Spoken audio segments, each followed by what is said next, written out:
Doctor اسرار احمد نے اس تفسیر میں حضرت نوح علیہ السلام کی 950 سالہ دعوتی زندگی کا نچوڑ پیش کیا ہے۔ سورہ نوح قرآن مجید کی 71 سورت ہے۔ اس میں 28 آیت ہیں اور یہ مکی سورت ہے۔ اس سورت میں حضرت نوح علیہ السلام کی دعوت، ان کی قوم کا انکار اور آخر میں ان کی دعا کا ذکر ہے۔ پہلا پوائنٹ، دعوت کے مختلف طریقے۔ ڈاکٹر صاحب اس بات پہ زور دیتے ہیں کہ حضرت نوح نے تبلیغ کے لیے ہر ممکن راستہ اختیار کیا۔ انفرادی دعوت، لوگوں سے تنہائی میں مل کے سمجھانا۔ اجتماعی دعوت، میلوں اور مجموعوں میں اللہ کا پیغام پہنچانا۔ خفیہ اور اعلانیہ کوشش۔ حضرت نوح علیہ السلام نے قوم کو 3 بڑے پیغامات دیے: توبہ و استغفار، توحید اور شرک سے اجتناب، اللہ کی نعمتوں پر غور۔ ڈاکٹر اسرار کہتے ہیں کہ یہ دعوت کا ابدی فارمولہ ہے۔ ہر دور میں یہی 3 چیزیں اصل ہیں۔ استغفار کے دنیاوی فوائد۔ حضرت نوح علیہ السلام نے قوم کو بتایا کہ استغفار صرف آخرت کی کامیابی نہیں بلکہ دنیا میں بھی۔ استغفار کے بدلے بارش، مال، اولاد اور باغات کی خوشخبری دی گئی ہے۔ ان کا موقف تھا کہ اگر کوئی قوم مجموعی طور پہ اللہ کی طرف رجوع کر لے تو اللہ نہ صرف آخرت بلکہ دنیا میں بھی اسے معاشی اور سماجی استحکام عطا فرماتا ہے۔ انسانی نفسیات اور ہر دھرمی۔ ڈاکٹر صاحب بیان کرتے ہیں کہ جب انسان حق سے منہ موڑتا ہے تو وہ اپنی انا میں اتنا اندھا ہو جاتا ہے کہ کانوں میں انگلیاں ٹھوس لیتا ہے، جیسا کہ سورہ نوح میں ذکر ہے۔ یہ اس بات کی علامت ہے کہ مادہ پرستی انسان کو سچ سننے کی صلاحیت سے محروم کر دیتی ہے۔ قوم کا رویہ، تکبر اور اجتماعی انکار۔ قوم نوح نے 3 بڑے جرائم کیے: سماجی اور سیاسی سرداروں کی ضد، مال و اولاد پر غرور، بت پرستی کا دفاع۔ دائی کا سوز اور کرب۔ تفسیر میں اس لمحے کا ذکر بہت رقت آمیز ہے جب حضرت نوح علیہ السلام اپنی بے بسی کا شکوہ اللہ سے کرتے ہیں۔ ڈاکٹر صاحب کہتے ہیں کہ یہ شکایت نہیں بلکہ ایک رپورٹ ہے جو ایک تھکا ہوا سپاہی اپنے کمانڈر کو پیش کر رہا ہے۔ حضرت نوح علیہ السلام کی آخری دعا۔ جب قوم مسلسل انکار کرتی رہی تو حضرت نوح علیہ السلام نے اللہ سے دعا کی: اے اللہ، زمین پر کافروں میں سے کسی کو باقی نہ چھوڑ، اگر یہ باقی رہے تو تیرے بندوں کو گمراہ کریں گے۔ اور پھر انہوں نے دعا کی: اے اللہ، مجھے، میرے والدین کو اور مومنوں کو معاف فرما۔ ڈاکٹر صاحب کہتے ہیں کہ یہ دعا 950 سال کی مسلسل دعوت کے بعد کی گئی تھی، جب واضح ہو گیا کہ قوم ہدایت قبول نہیں کرے گی۔ سورہ جن کا بنیادی پیغام یہ ہے کہ جنات بھی قرآن سن کر ایمان لائے اور انہوں نے اپنی قوم کو بھی دعوت دی۔ اس سے ثابت ہوتا ہے کہ قرآن کی دعوت انسانوں تک محدود نہیں بلکہ پوری کائنات کے لیے ہے۔ جنات کا قرآن سننا اور ایمان لانا۔ ڈاکٹر اسرار کے مطابق یہ واقعہ رسول اللہ صلی اللہ علیہ وآلہ وسلم کی مکی جدوجہد کے ابتدائی دور میں پیش آیا۔ جنات کا رد عمل۔ جب انہوں نے قرآن سنا تو فوراً کہہ اٹھے: یہ قرآن عجیب و غریب ہے، سیدھے راستے کی طرف رہنمائی کرتا ہے، ہم ایمان لے آئے۔ یہ قرآن کی فطری تاثیر کا ثبوت ہے کہ جنات جیسی مخلوق بھی اس سے متاثر ہوئے بغیر نہ رہ سکی۔ جنات کا اپنی قوم کو دعوت دینا۔ ایمان لانے کے بعد جنات نے اپنی قوم سے 3 اہم باتیں کہیں: اللہ کے ساتھ کسی کو شریک نہ ٹھہراؤ، اللہ کی شان کے لائق بات کرو، نبی صلی اللہ علیہ وآلہ وسلم کی بات سنو اور اطاعت کرو۔ ڈاکٹر اسرار کہتے ہیں کہ یہ دعوتی تسلسل ہے۔ جس طرح انسانوں میں دائی بنتے ہیں، جنات میں بھی یہی اصول کار فرما ہے۔ جنات کی دنیا کے بارے میں اہم نکات۔ سورہ میں جنات کی اپنی دنیا کے بارے میں کئی حقائق بیان ہوئے ہیں۔ وہ آسمانوں سے خبریں چرانے کی کوشش کرتے ہیں، مگر قرآن کے نزول کے بعد آسمانوں پر سخت پہرے لگا دیے گئے، شہاب ثاقب ان پر پھینکے جاتے۔ وہ سمجھ گئے کہ زمین پر کوئی بڑا واقعہ ہوا ہے، یعنی بعثت محمد صلی اللہ علیہ وآلہ وسلم۔ ڈاکٹر اسرار کے مطابق یہ وحی کے تحفظ کا اعلان ہے۔ اب شیطان اور جنات آسمانی خبریں نہیں لا سکتے۔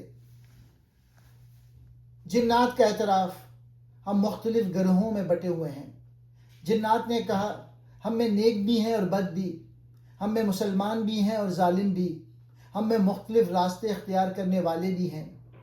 یہ انسانوں کی طرح اخلاقی اور فکری تنوع کی نشاندہی کرتا ہے۔ نبی صلی اللہ علیہ وآلہ وسلم کی حیثیت اور ذمہ داری۔ سورہ کے آخر میں اللہ تعالیٰ نے نبی کو 3 اہم ہدایت دی۔ آپ صرف اللہ کا پیغام پہنچانے والے ہیں، غیب کا علم صرف اللہ کے پاس ہے، آپ پر وحی کی حفاظت کی ذمہ داری نہیں، اللہ خود حفاظت کرے گا۔ ڈاکٹر اسرار اس حصے کو نبوت کے منصب کی وضاحت کرتے ہیں۔ نبی صلی اللہ علیہ وآلہ وسلم کا کام صرف پیغام پہنچانا ہے، ہدایت دینا اللہ کا کام ہے۔ سورہ جن کے آج کے دور سے تعلق۔ ڈاکٹر اسرار اس سورہ سے 3 بڑے اسباق نکالتے ہیں۔ قرآن کی دعوت کائناتی ہے، انسان و جن سب کے لیے۔ وحی کی حفاظت اللہ نے خود اپنے ذمے لی ہے۔ جنات کی دنیا سے متعلق غلط فہمیاں قرآن دور کرتا ہے۔ قرآن کی تاثیر ایسی ہے کہ جنات بھی اس سے متاثر ہوئے، تو انسانوں کے لیے اس سے زیادہ غور و فکر ضروری ہے۔ سورہ مزمل قرآن مجید کی 73 سورت ہے۔ یہ مکی سورت ہے اور اس میں 20 آیات ہیں۔ اس سورت میں ابتدائی دور نبوت میں نبی کریم صلی اللہ علیہ وآلہ وسلم کو روحانی تربیت، قیام اللیل اور دعوت دین کی تیاری کے احکام دیے گئے ہیں۔ قیام اللیل کا حکم، روحانی تربیت۔ سورت کے آغاز میں اللہ تعالیٰ نبی کو مخاطب کرتے ہوئے فرماتا ہے، اے چادر اوڑھنے والے، رات کو قیام کرو مگر تھوڑا، یعنی آدھی رات یا اس سے کچھ کم یا اس سے کچھ زیادہ۔ ڈاکٹر اسرار احمد کے مطابق اس آیت میں ایک بنیادی اصول بتایا گیا ہے۔ دعوت دین اور اقامت دین کی جد و جہد کے لیے روحانی طاقت ضروری ہے، اور اس روحانی طاقت کا سب سے بڑا ذریعہ تہجد اور قیام اللیل ہے۔ قرآن کو ٹھہر ٹھہر کر پڑھنا۔ اللہ تعالیٰ فرماتا ہے، اور قرآن کو ٹھہر ٹھہر کر پڑھو۔ ڈاکٹر اسرار اس آیت کی وضاحت کرتے ہوئے کہتے ہیں، قرآن کو صرف پڑھنا کافی نہیں، بلکہ سمجھ کر پڑھنا، غور و فکر کے ساتھ پڑھنا، دل میں اتار کر پڑھنا، یہی ترتیل کا اصل مطلب ہے۔ تیسرا پوائنٹ، بھاری ذمہ داری کا اعلان۔ اللہ فرماتا ہے، ہم آپ پر ایک بھاری بات نازل کرنے والے ہیں۔ یہ بھاری بات دراصل قرآن اور اقامت دین کی ذمہ داری ہے۔ ڈاکٹر اسرار کے مطابق قرآن کا پیغام صرف عبادات تک محدود نہیں، بلکہ پورے نظام زندگی کو اللہ کے قانون کے تحت لانا اس کا مقصد ہے۔ یہی وجہ ہے کہ اسے قول ثقیل، بھاری کلام کہا گیا ہے۔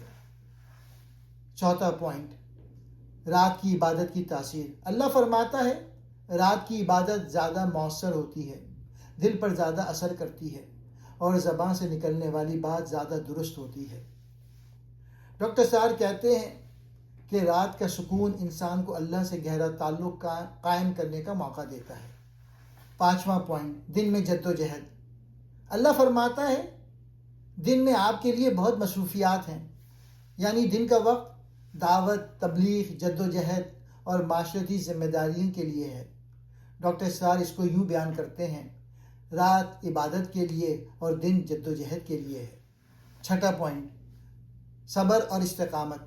اللہ تعالیٰ نبی کو حکم دیتا ہے، لوگوں کی باتوں پر صبر کریں، ان سے خوبصورتی کے ساتھ الگ ہو جائیں، کیونکہ مکہ میں کفار کی طرف سے شدید مخالفت ہو رہی تھی۔ ڈاکٹر اسرار کے مطابق یہ آیت بتاتی ہے کہ دعوت حق کا راستہ آزمائشوں سے بھرا ہوتا ہے۔ ساتواں پوائنٹ، قیامت کی سختی۔ سورت میں قیامت کی ہولناکی کا بھی ذکر ہے۔ زمین اور پہاڑ لرز جائیں گے، پہاڑ ریت کے ڈھیر بن جائیں گے۔ یہ ذکر دراصل انسان کو آخرت کی جواب دہی یاد دلانے کے لیے ہے۔ آٹھواں پوائنٹ، قیام اللیل میں آسانی۔ سورت کے آخری حصے میں اللہ تعالیٰ آسانی کا اعلان کرتا ہے۔ ابتدا میں قیام اللیل تقریباً فرض تھا، لیکن بعد میں بیماروں، مسافروں اور مجاہدین کے لیے آسانی کر دی گئی۔ اب حکم یہ ہے کہ جتنا آسان ہو قرآن پڑھو اور ساتھ ساتھ نماز قائم کرو، زکوٰۃ دو، اللہ کو قرض حسنہ دو۔ سورۃ المدثر قرآن مجید کی 74ویں صورت ہے۔ یہ مکی صورت ہے اور اس میں 56 آیات ہیں۔ اس صورت میں نبی کریم کو دعوت دین کا عملی آغاز کرنے کا حکم دیا گیا۔ اگر سورہ مزمل اندرونی تربیت ہے تو سورہ مدثر بیرونی جد و جہد کا اعلان ہے۔ یہاں نبی کو پہلی بار اٹھ کر قوم کو خبردار کرنے کا حکم دیا گیا۔ سورہ کا بنیادی پیغام یہ ہے، اے نبی، اب چادر چھوڑ کر اٹھو، قوم کو خبردار کرو، اللہ کی کبریائی بلند کرو، اپنے کردار کو پاک کرو اور ہر قسم کی دنیاوی لالچ سے دور رہو۔ ڈاکٹر اسرار اسے اسلامی انقلاب کا پہلا عملی حکم قرار دیتے ہیں۔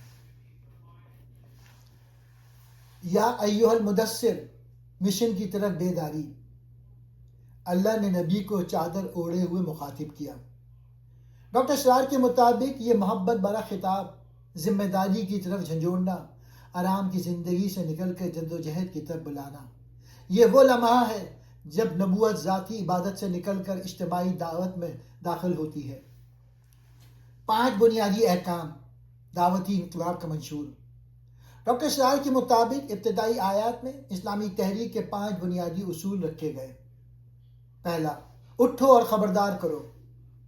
دعوت کا پہلا قدم قوم کو غفلت سے جگانا ہے، آخرت کا خوف دلانا ہے، باطل نظام کی خرابیوں پر تنبیہ کرنا۔ دوسرا، اللہ کی کبریائی بلند کرو، یعنی اللہ کی حاکمیت کا اعلان، طاغوتی قوتوں کی نفی، انسانوں کی غلامی سے آزادی۔ یہ توحید عملی کا اعلان ہے۔ اپنے کردار کو پاک رکھو۔ ڈاکٹر اسرار کے مطابق یہاں سیاب سے مراد کردار، اخلاق، باطنی پاکیزگی ہے۔ دائی کا سب سے بڑی طاقت اس کا کردار ہے۔ چوتھا، ہر قسم کی گندگی سے دور رہو، یعنی شرک، گناہ، باطل نظام، اخلاقی آلودگی۔ یہ انقلابی کارکن کی صفائی ہے۔ پانچواں، احسان جتا کر بدلہ نہ چاہو، یعنی دعوت خالص اللہ کے لیے ہو، کسی دنیاوی فائدے کی نیت نہ ہو، کوئی سیاسی، مالی یا سماجی مفاد نہ ہو۔ یہ اخلاق کا حصول ہے۔ چوتھا پوائنٹ، دعوت کا مرکزی موضوع۔ سورہ کے وسط میں قیامت کی ہولناکیاں بیان کی گئی ہیں۔ سور پھونکا جائے گا، دل دہل جائیں گے، جہنم بھڑک اٹھے گی۔ ڈاکٹر اسرار کہتے ہیں کہ دعوت کا اصل محرک آخرت کا یقین ہے۔ جب تک آخرت دل میں نہ ہو، دعوت میں حرارت نہیں آتی۔ نیکسٹ پوائنٹ، ولید بن مغیرہ کی مثال۔ سورہ میں ایک شخص کا ذکر آتا ہے جس نے قرآن کو سن کر بھی انکار کیا۔ مفسرین کے مطابق یہ ولید بن مغیرہ تھا۔ اس نے قرآن کو جادو کہا، لوگوں کو گمراہ کرنے کی کوشش کی۔ اللہ نے اس کے تکبر اور غرور کی مذمت کی۔ یہ مثال بتاتی ہے کہ علم اور دولت کے باوجود تکبر انسان کو ہدایت سے محروم کر دیتا ہے۔ جہنم کا سفر۔ اللہ فرماتا ہے یہ انسان کو جلا ڈالے گا۔ اس پر 19 فرشتے مقرر ہیں۔ ڈاکٹر اسرار احمد کہتے ہیں کہ یہ ذکر دراصل انسان کو عذاب آخرت سے ڈرانے کے لیے ہے۔ جہنم میں جانے والوں کی وجہ۔ قرآن بتاتا ہے کہ جہنم میں جانے والے کہیں گے، ہم جہنم میں اس لیے گئے کیونکہ ہم نماز نہیں پڑھتے تھے، ہم مسکینوں کو کھانا نہیں کھلاتے تھے، ہم باطل باتوں میں لگے رہتے تھے، ہم قیامت کو جھٹلاتے تھے۔ یہ 4 بڑے گناہ انسان کو ہلاکت تک پہنچا دیتے ہیں۔ سورہ قیامہ مکی دور کی نہایت طاقتور صورت ہے جو انسان کے اندر آخرت کا یقین جگانے، موت کے بعد کی زندگی کو یقینی ثابت کرنے اور انسان کی نفسیت کو بے نقاب کرنے کے لیے نازل ہوئی۔ سورہ کا بنیادی پیغام یہ ہے، قیامت یقینی ہے، انسان دوبارہ زندہ کیا جائے گا اور ہر شخص اپنے اعمال کا خود گواہ ہوگا۔ ڈاکٹر اسرار کے مطابق یہ صورت انسان کو غفلت سے جھنجھوڑ کر آخرت کی حقیقت کے سامنے کھڑا کرتی ہے۔ قیامت کی قسم۔ اللہ تعالیٰ قیامت کے دن کی قسم کھا کر اعلان کرتا ہے کہ قیامت آنا یقینی ہے، کوئی طاقت اسے روک نہیں سکتی، انسان دوبارہ زندہ ہوگا۔ ڈاکٹر سار کہتے ہیں کہ یہ قیامت کے انکار کرنے والوں کے لیے براہ راست چیلنج ہے۔ ضمیر کی گواہی۔ اللہ نے نفس لوامہ کی قسم کھائی، یعنی انسان کا ضمیر، اندر کی آواز، غلطی پر ملامت کرنے والی فطرت۔ ڈاکٹر سار کے مطابق یہ انسان کے اندر موجود اخلاقی شہادت ہے جو آخرت کے وجود پر دلیل ہے۔ اگر انسان کے اندر خیر و شر کا احساس ہے تو لازماً ایک دن حساب بھی ہوگا۔ انسان کا انکار۔ کافر سوچتا ہے کہ مرنے کے بعد ہڈیاں بکھر جائیں گی، دوبارہ زندہ کیسے ہوں گے؟ اللہ جواب دیتا ہے، ہم انگلیوں کے پور تک دوبارہ بنا سکتے ہیں، یعنی انسان کی شناخت تک محفوظ ہے۔ فنگر پرنٹس بنانا۔ ڈاکٹر صاحب اس سائنسی نقطے کی طرف اشارہ کرتے تھے کہ اللہ نے یہاں بنان، پوریوں، انگلیوں کے پوروں کا ذکر کیا ہے جو ہر انسان کے منفرد ہوتے ہیں، یعنی اللہ صرف ہڈیاں ہی نہیں بلکہ انسان کی ذرہ ذرہ پہچان دوبارہ زندہ کرے گا۔ وحی کے نزول کی حفاظت۔ سورہ کے درمیان میں حضور صلی اللہ علیہ وآلہ وسلم کو وحی جلدی جلدی دہرانے سے روکا گیا۔ ڈاکٹر صاحب یہاں ایک لطیف نقطہ بیان کرتے ہیں کہ اللہ تعالیٰ نے قرآن کی حفاظت کی ذمہ داری خود لی ہے تاکہ قیامت تک آنے والے انسانوں کے لیے حجت قائم رہے۔ یہ اس بات کی ضمانت ہے کہ جس نظام عدل قیامت کا تذکرہ ہو رہا ہے وہ برحق کلام کے ذریعے پہنچ رہا ہے۔ قیامت کا منظر، آنکھیں پتھرا جائیں گی۔ سورہ میں قیامت کے چند مناظر بیان ہوئے ہیں۔ چاند بے نور ہو جائے گا، سورج اور چاند اکٹھے کر دیے جائیں گے، انسان بھاگنے کی جگہ تلاش کرے گا مگر کوئی پناہ نہیں ہوگی، کوئی جائے پناہ نہیں۔ قیامت کے دن نہ پہاڑ پناہ دیں گے، نہ مال، نہ خاندان، نہ کوئی دنیاوی طاقت، صرف اللہ کے حضور کھڑا ہونا ہوگا۔ انسان خود اپنا گواہ۔ انسان خود جانتا ہے کہ اس نے کیا کیا، اس کا اپنا ضمیر اس کے خلاف گواہی دے گا، بہانے کام نہیں آئیں گے۔ ڈاکٹر سار کے مطابق یہ اندرونی عدالت ہے جو ہر انسان کے اندر لگی ہوئی ہے۔ آخرت کے دو انجام۔ سورہ کے آخر میں دو گروہوں کا ذکر ہے، چہرے چمکتے ہوئے، خوش مطمئن رب کی طرف دیکھتے ہوئے، چہرے سیاہ، خوفزدہ، جانتے ہوں گے کہ عذاب آنے والا ہے۔ ڈاکٹر سار کے مطابق یہ انسانی انجام کا آخری فیصلہ ہے، کوئی تیسرا راستہ نہیں۔ ڈاکٹر سار کے مطابق سورہ کا آج کے دور سے تعلق۔ یہ سورت آج کے انسان کے لیے تین بڑے پیغامات رکھتی ہے۔ آخرت کا یقین زندگی کا رخ بدل دیتا ہے۔ ضمیر کی آواز انسان کو حق کی طرف بلاتی ہے۔ گناہ کی آزادی کا دھوکہ۔ آخرت کا انکار دراصل اخلاقی بغاوت ہے۔ ڈاکٹر سار کہتے ہیں کہ یہ سورہ دل کو جھنجھوڑنے والی سورت ہے جو انسان کو اس کی اصل منزل یاد دلاتی ہے۔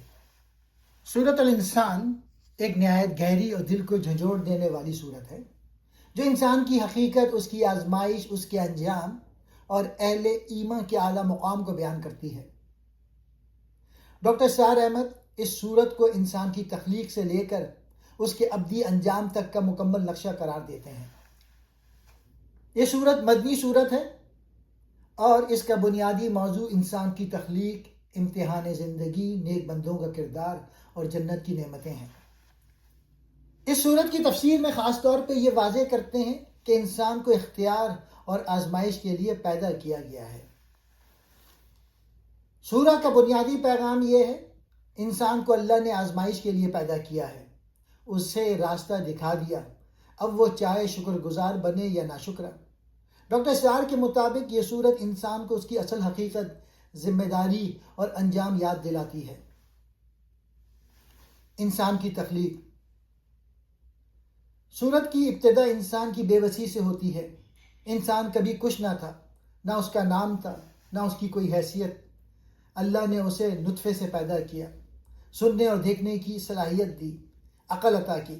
ڈاکٹر اسرار کہتے ہیں کہ یہ انسان کے غرور کو توڑنے کے لیے ہے۔ انسان کی آزمائش، اللہ نے انسان کو خیر و شر کا راستہ دکھا دیا، وہی عقل اور فطرت سے رہنمائی دی۔ اب انسان کے پاس دو راستے ہیں، شاکر اللہ کا فرما بردار، کفور ناشکرا سرکش۔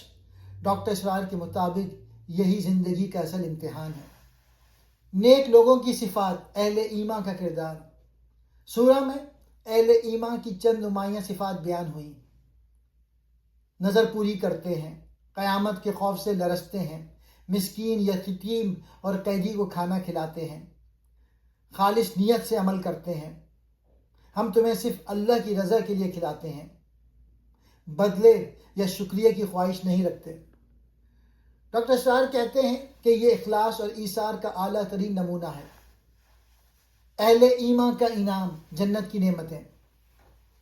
سورہ میں جنت کی تفصیل نہایت دلکش انداز میں بیان ہوئی۔ ہمیشہ بہار والے باغات، چشمے، چاندی کے برتن، شفاف جام، خوشبودار مشروبات، نرم ریشمی لباس، ٹھنڈی چھاؤں۔ ڈاکٹر اسرار کے مطابق یہ روحانی اور جسمانی نعمتوں کا حسین امتزاج ہے۔ جنت کی سب سے بڑی نعمت، اہل ایمان کو بتایا جائے گا یہ تمہاری محنت کا بدلہ ہے، تمہاری کوشش قبول کر لی گئی، تمہاری راتوں کی عبادت، صبر اور ایثار ضائع نہیں کیا گیا۔ ڈاکٹر اسرار کہتے ہیں کہ یہ آیت مومن کے دل کو خوشی سے بھر دیتی ہے۔ نبی کی تربیت، سورہ کے آخر میں نبی صلی اللہ علیہ وآلہ وسلم کو حکم دیا گیا، صبر کریں، اللہ کی اطاعت میں ثابت قدم رہیں، دنیا والوں کی باتوں پر کان نہ دھریں، اللہ کا ذکر صبح و شام کریں۔ ڈاکٹر اسرار کے مطابق یہ دعوتی جدوجہد کا بنیادی اصول ہے۔ انسان کا انجام، دو راستے۔ یہ سورہ انسان کو دو واضح انجام دکھاتی ہے۔ شاکر انسان، ایمان، عمل صالح، ایثار، اخلاص، صبر، انجام ہمیشہ کی جنت۔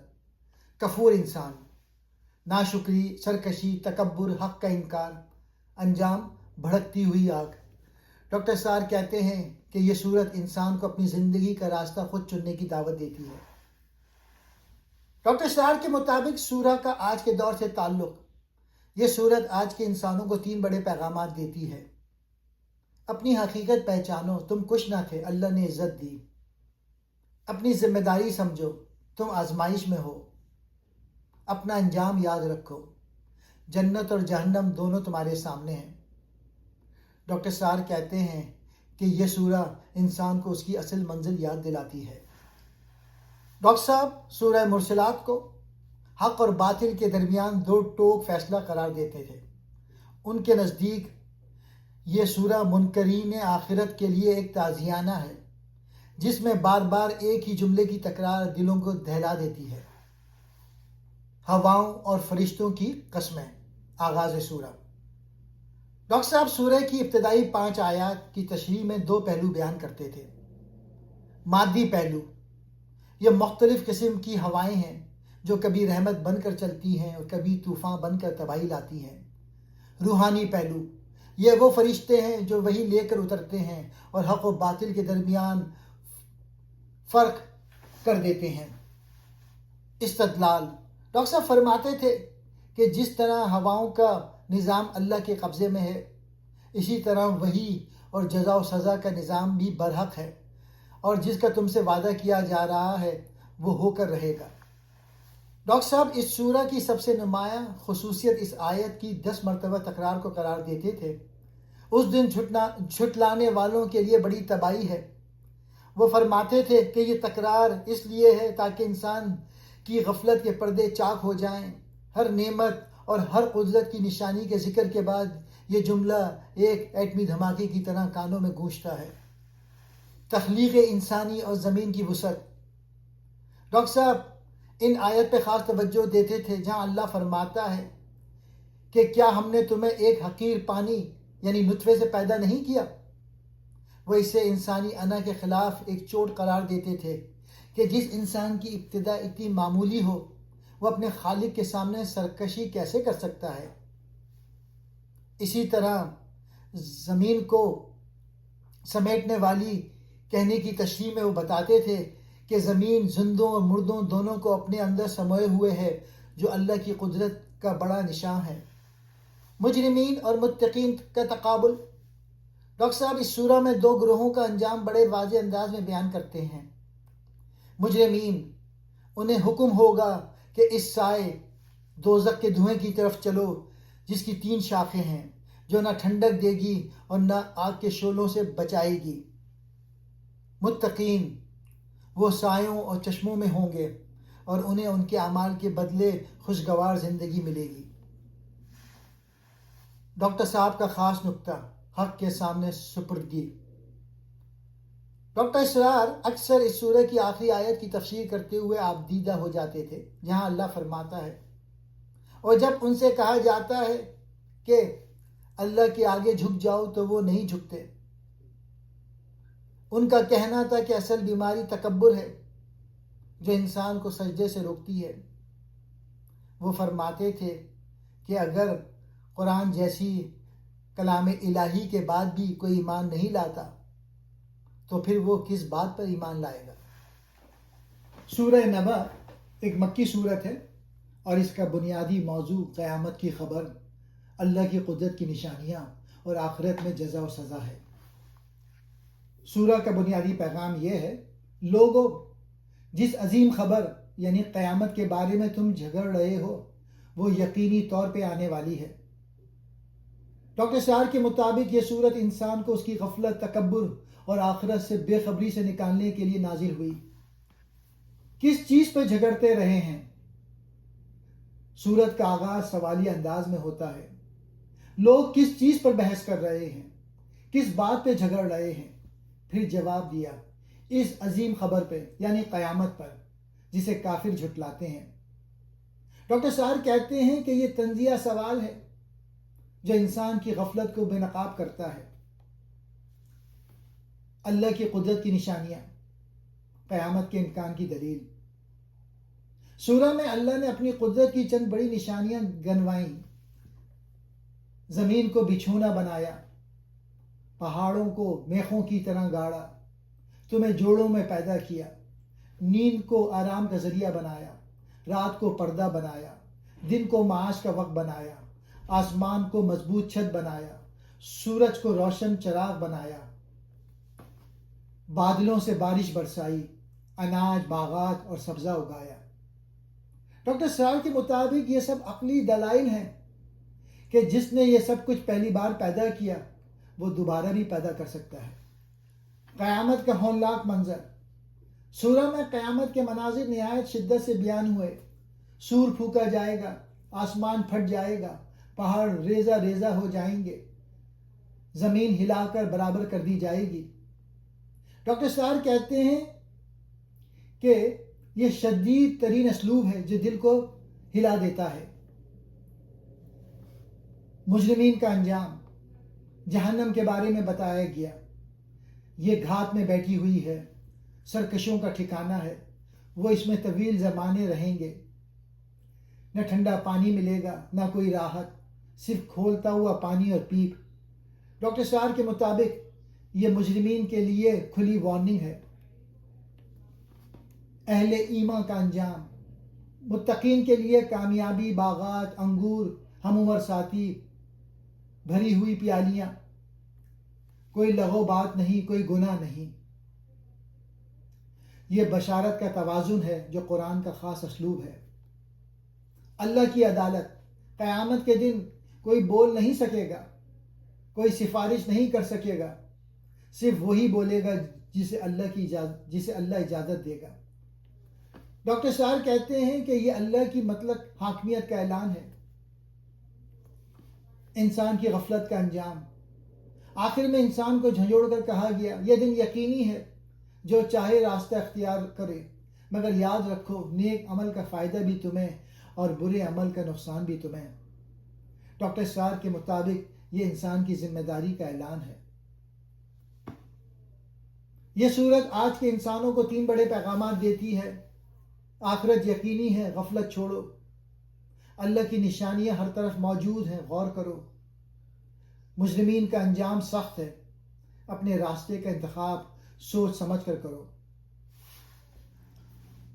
سورۃ النازعات مکی دور کی ایک نہایت طاقتور اور جھنجھوڑ دینے والی صورت ہے۔ ڈاکٹر سار احمد کے مطابق یہ صورت قیامت کی ہولناکی، فرشتوں کی عظیم طاقت، انسان کی سرکشی اور آخرت کے یقینی انجام کو انتہائی مؤثر انداز میں بیان کرتی ہے۔ صورت کا بنیادی پیغام یہ ہے کہ قیامت یقینی ہے، انسان دوبارہ زندہ کیا جائے گا اور سرکشوں کا انجام بہت سخت ہوگا۔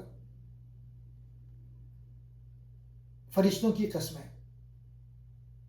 صورت کا آغاز 5 قسموں سے ہوتا ہے۔ ڈاکٹر اسرار کے مطابق ان میں مراد فرشتے ہیں جو مختلف کام انجام دیتے ہیں۔ نازعات، روحوں کو زور سے کھینچنے والے۔ ناشطات، نرمی سے نکالنے والے۔ سابحات، تیزی سے اڑنے والے۔ سابقات، آگے بڑھنے والے۔ مدبرات، اللہ کے حکم سے امور کی تدبیر کرنے والے۔ یہ قسمیں اس بات پہ دلیل ہیں کہ جس دن کی خبر دی جا رہی ہے یعنی قیامت، وہ ضرور واقع ہوگی۔ قیامت کا منظر، ہولناک تبدیلیاں۔ سورہ میں قیامت کے مناظر نہایت شدت سے بیان ہوئے ہیں۔ دل کانپ اٹھیں گے، نگاہیں جھک جائیں گی، پہاڑ ریزہ ریزہ ہو جائیں گے، زمین لرز اٹھے گی، انسان بھاگنے کی جگہ تلاش کرے گا۔ منکرین آخرت کا اعتراض۔ کافر کہتے تھے، کیا ہم مرنے کے بعد دوبارہ زندہ ہوں گے؟ کیا ہم بوسیدہ ہڈیاں دوبارہ بنیں گی؟ اللہ جواب دیتا ہے، تمہارا دوبارہ زندہ کرنا ہمارے لیے مشکل نہیں۔ پہلی بار پیدا کرنا زیادہ بڑا کام تھا۔ تمہاری انگلیوں کے پور تک دوبارہ بنا سکتے ہیں۔ ڈاکٹر اسرار کے مطابق یہ بعد الموت کی عقلی دلیلیں ہیں۔ فرعون کا واقعہ، سرکشی کی مثال۔ سورہ میں فرعون کا ذکر بطور عبرت کیا گیا۔ موسیٰ علیہ السلام کو بھیجا گیا، انہوں نے اللہ کی نشانیوں کا انکار کیا، تکبر کیا، خود کو رب اعلیٰ کہا۔ پھر اللہ نے اسے دنیا میں بھی پکڑا اور آخرت میں بھی سخت عذاب دیا۔ ڈاکٹر سار کہتے ہیں کہ یہ ہر دور کے سرکش حکمرانوں کے لیے وارننگ ہے۔ انسان کی غفلت، دنیا کی محبت۔ اللہ فرماتا ہے تم دنیا کو ترجیح دیتے ہو، حالانکہ آخرت بہتر اور دائمی ہے۔ ڈاکٹر سار کے مطابق یہ انسان کی نفسیاتی کمزوری ہے۔ دنیا کی وقتی چمک اسے آخرت سے غافل کر دیتی ہے۔ آخرت کا انجام، 2 گروہ۔ سورہ کے آخر میں 2 انجام بیان ہوئے ہیں، سرکش اور گناہ گار۔ جہنم اس کا ٹھکانہ، خواہشات کی پیروی، اللہ کی نافرمانی۔ دوسرے، خوف خدا رکھنے والے، جنت اس کا ٹھکانہ، خواہشات پر قابو، اللہ کی اطاعت۔ ڈاکٹر سار کہتے ہیں کہ یہ انسان کے سامنے 2 واضح راستے رکھتا ہے۔ قیامت کا وقت اللہ کے علم ہے۔ کفار قیامت کے وقت کے بارے میں سوال کرتے تھے۔ اللہ نے فرمایا اس کا علم صرف اللہ کے پاس ہے۔ نبی صلی اللہ علیہ وآلہ وسلم کا کام صرف خبردار کرنا ہے۔ جب وہ آئے گی تو سب دیکھ لیں گے۔ ڈاکٹر سار کے مطابق یہ نبوت کے منصب کی وضاحت ہے۔ ڈاکٹر سار کے مطابق سورہ کا آج کے دور سے تعلق۔ یہ صورت آج کے انسان کو 3 بڑے پیغامات دیتی ہے۔ آخرت یقینی ہے، غفلت چھوڑو۔ دنیا کی محبت دھوکہ ہے، اصل زندگی آخرت ہے۔ سرکشی کا انجام فرعون جیسا ہے، طاقت ہمیشہ نہیں رہتی۔ سورہ عبس کا بنیادی پیغام یہ ہے کہ دعوت میں اصل ترجیح ان لوگوں کو ہے جو سچائی کے طالب ہوں، خواہ وہ سماجی حیثیت میں کمزور ہی کیوں نہ ہوں۔ ڈاکٹر سرار کے مطابق یہ صورت دعوتی ترجیحات کی اصلاح کرتی ہے۔ ابن ام مکتوم کا واقعہ۔ نبی صلی اللہ علیہ وآلہ وسلم قریش کے بڑے سرداروں عتبہ، ولید وغیرہ کو دعوت دے رہے تھے۔ اس دوران عبداللہ بن ام مکتوم رضی اللہ تعالیٰ عنہ جو نابینا تھے آئے اور قرآن سیکھنے کی خواہش ظاہر کی۔ نبی صلی اللہ علیہ وآلہ وسلم نے لمحاتی طور پہ توجہ سرداروں کی طرف رکھی اور چہرے پر ہلکی سی ناگواری ظاہر ہوئی۔ اسی پر آیت نازل ہوئی۔ اس نے تیوری چڑھائی اور منہ پھیر لیا اس لیے کہ نابینا آیا۔ ڈاکٹر سار کہتے ہیں کہ یہ نبی صلی اللہ علیہ وآلہ وسلم کی تربیت ہے، تنقید نہیں۔ اللہ اپنے محبوب کو اعلیٰ ترین معیار پہ قائم رکھنا چاہتا ہے۔ دعوت کی ترجیحات، اصل مخاطب کون؟ اللہ نے واضح کیا کہ جو شخص حق کا طالب ہو، جو پاکیزگی چاہتا ہو، جو سیکھنے کے لیے آئے، وہ دعوت کا اصل مستحق ہے، اور جو تکبر کرے، بے نیازی دکھائے، حق سے منہ موڑے، اس کے پیچھے پڑنا داعی کی ترجیح نہیں۔ قرآن کی عظمت، اللہ نے قرآن کی عظمت بیان کی۔ معزز صحیفے، بلند مرتبہ، پاکیزہ، فرشتوں کے ہاتھوں میں۔ ڈاکٹر سار کہتے ہیں کہ یہ بتانے کے لیے ہے کہ ایسا عظیم کلام صرف سنجیدہ اور مخلص طالبین کے لیے ہے۔ انسان کی ناشکری، اللہ انسان کی ناشکری پہ تعجب ظاہر کرتا ہے۔ کس چیز نے اسے اتنا ناشکرہ بنا دیا؟ اللہ نے اسے نطفے سے پیدا کیا، اس کے لیے راستہ آسان کیا، پھر موت دی، پھر دوبارہ زندہ کرے گا۔ ڈاکٹر سار کے مطابق یہ انسان کے تکبر اور غفلت پہ تنبیہ ہے، اللہ کی نعمتوں کی یاد دہانی۔ سورہ میں اللہ نے اپنی نعمتوں کا ذکر کیا، بارش، اناج، کھجور، انگور، باغات، چارہ، مویشیوں کے لیے خوراک۔ یہ سب اس بات کی دلیل ہیں کہ جس نے یہ سب کچھ پیدا کیا وہ انسان کو دوبارہ بھی پیدا کر سکتا ہے۔ قیامت کا منظر، اس دن انسان اپنے بھائی سے بھاگے گا، ماں باپ، بیوی، بچوں سے دور بھاگے گا، ہر شخص اپنی فکر میں ہوگا۔ ڈاکٹر انصار کہتے ہیں کہ انسانی خود غرضی کی آخری حد ہے جو قیامت کے دن ظاہر ہوگی۔ دو انجام، چمکتے چہرے اور سیاہ چہرے۔ اہل ایمان، یہ چہرے روشن، ہنستے ہوئے، خوش، کامیاب، اور دوسرے کافر و مجرم، چہرے پر غبار، سیاہی، ذلت، مایوسی۔ ڈاکٹر سار کے مطابق یہ انسان کے انجام کا آخری فیصلہ ہے۔